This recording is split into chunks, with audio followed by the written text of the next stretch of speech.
أشهد أن لا إله إلا الله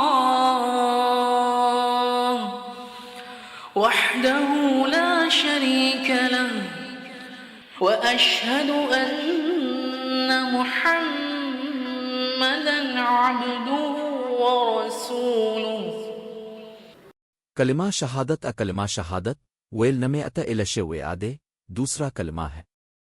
شہادت ایک عربی لفظ ہے جس کا ترجمہ گواہی کے طور پر کیا جاتا ہے۔ کلمہ طیبہ کی طرح دوسرے کلمہ کے بھی دو حصے ہیں۔ پہلے حصے میں تلاوت کرنے والا اللہ سابحین اویت ویلے کی وحدانیت کی گواہی دیتا ہے، اور دوسرے حصے میں نبی کریم صلی اللہ علیہ وسلم کی گواہی دیتا ہے۔ وسیع تر معنوں میں پہلا اور دوسرا کلمہ ایک مسلمان کے ایمان کو مکمل کرتا ہے، جبکہ پہلا کلمہ ایمان کا پیشہ ہے، دوسرا کلمہ ایمان کی گواہی دیتا ہے۔ مسلمان اپنے روزمرہ کے معمولات میں پہلے کلمہ کے ساتھ دوسرا کلمہ کثرت سے پڑھتے ہیں۔ کلمہ دو پڑھ کر ہم اپنی شہادت ایمان کی گواہی دیتے ہیں کہ اللہ سابحین اویت ویلے صرف عبادت کے لائق ہے اور وہ اکیلا ہے۔ تلاوت کرنے والا مزید گواہی دیتا ہے کہ محمد صلی اللہ علیہ وسلم اللہ سابحین اویت ویلے کے رسول اور بندے عبد ہیں۔ لہذا مکمل ایمان کے لیے ایک مسلمان کو اپنے روزمرہ کے معمولات میں ان کلموں کو کثرت سے پڑھنا چاہیے۔ اسی لیے جب کوئی شخص اسلام قبول کرنے کا ارادہ کرتا ہے تو اسے یہ کلمات ایک ساتھ پڑھنے کو کہا جاتا ہے۔ زیادہ تر مسلم معاشروں خاص طور پر جنوبی ایشیائی ممالک میں یہ تمام کلمات بچوں کو اولین مذہبی آگاہی کے طور پر پڑھائے جاتے ہیں۔ کلمہ شہادت کی اہمیت۔ کلمہ شہادت اللہ سابحین اویت ویلے کی وحدانیت اور اس کے رسول محمد صلی اللہ علیہ وسلم پر غیر مشروط ایمان کی گواہی ہے۔ اس عقیدے کی گواہی دے کر ہم در حقیقت شرک کے تصورات کی نفی کرتے ہیں، کسی اور کو اللہ کا شریک بنانا اور استقلال، مذہبی عقائد میں سے کسی کے بارے میں کوئی شک و شبہ رکھنا۔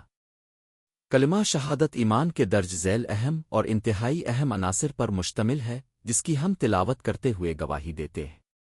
میں گواہی دیتا ہوں کہ اللہ سابحین اویت ویلے صرف ایک اور اکیلا ہے۔ اللہ سابحین اویت ویلے کو نہ کسی شریک کی ضرورت ہے اور نہ ہی اس کا کوئی ہے۔ صرف اللہ سابحین اویت ویلے ہماری عبادت کے لائق ہے۔ محمد اللہ کے نبی اور رسول ہیں سابحین اویت ویلے۔ محمد صلی اللہ علیہ وسلم اللہ کے بندے عبد عبدہ ہیں سابحین اویت ویلے۔ لہذا ایک مسلمان کا ایمان مکمل طور پر اس کلمہ پہلے کلمہ کے ساتھ پر منحصر ہے۔ ہمارا ایمان اس وقت تک درست مکمل نہیں سمجھا جا سکتا جب تک کہ ہم ان 5 بنیادی باتوں پر پختہ یقین نہ کریں اور اپنے دلوں سے گواہی نہ دیں۔ ساتھ ہی ان عقائد کو ہماری زندگیوں اور روزمرہ کے معمولات اور اعمال میں ظاہر ہونا چاہیے۔ اس کلمہ کی اہمیت حدیث نمبر 57 سے ظاہر ہوتی ہے، جیسا کہ بلوغ المرام میں ہے۔ ترجمہ: رسول اللہ صلی اللہ علیہ وسلم نے فرمایا، جب کوئی شخص وضو کرنے کے بعد پوری طرح یہ دعا پڑھے، اشہدو ان لا الہ الا اللہ وحدہ لا شریک لہ و اشہد ان محمدہ عبدہ و رسول اللہ، میں گواہی دیتا ہوں کہ کوئی عبادت کے لائق نہیں اللہ اور محمد صلی اللہ علیہ وسلم کے سوا کوئی اس کا شریک نہیں اور اللہ کا کوئی شریک نہیں۔ اس کے لیے جنت کے 8 دروازے کھول دیے جائیں گے اور وہ جس دروازے سے چاہے داخل ہو سکے گا۔ اس سے ظاہر ہوتا ہے کہ یہ کلمہ مسلمانوں کے لیے کتنا اہم ہے۔ کلمہ شہادت کا ورد کرنا۔ جیسا کہ زیادہ تر دعاؤں، مناجات اور دیگر مذہبی عبادات کے ساتھ کلمہ شہادت پڑھنا غیر محدود ہے۔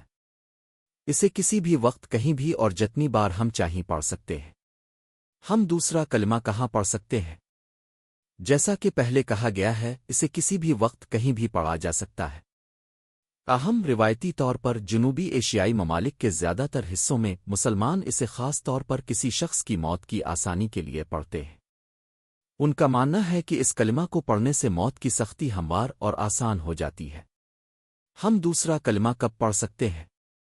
اس مخصوص روایت کے علاوہ اسے دن اور رات میں کثرت سے پڑھا جا سکتا ہے۔ اسے ہماری زندگی کے مشکل وقت میں بھی پڑھا جا سکتا ہے، خاص طور پر ہر قسم کے خوف سے باہر آنے کے لیے۔ کلمہ شہادت پڑھنے کے لیے وقت اور موقع کی کوئی پابندی نہیں۔ اسلامی اصولوں کی خوبصورتی یہ ہے کہ ہر عبادت دعا اس کے دیگر مخصوص فوائد کے علاوہ بہت سے اجر بھی رکھتی ہے۔ اس لیے دوسرا کلمہ جب بھی وقت ملے پڑھا جا سکتا ہے۔ اسے پڑھنے میں شاید ہی چند سیکنڈ لگتے ہیں۔ ہم دوسرا کلمہ کتنی بار پڑھ سکتے ہیں؟ ایک بار، پھر کوئی پابندیاں نہیں ہیں۔ آپ اسے جتنی بار چاہیں پڑھ سکتے ہیں، لیکن کم از کم اسے دن میں 1-2 بار پڑھنا چاہیے۔ اگر ہو سکے تو دن میں سینکڑوں بار پڑھے، یہاں تک کہ آپ اسے اپنے دفتر میں معمول کا کام کرتے ہوئے، ڈرائیونگ کے دوران اور آرام کرتے وقت بھی پڑھ سکتے ہیں۔ کلمہ شہادت کو اپنی روزمرہ کی زندگی میں شامل کریں۔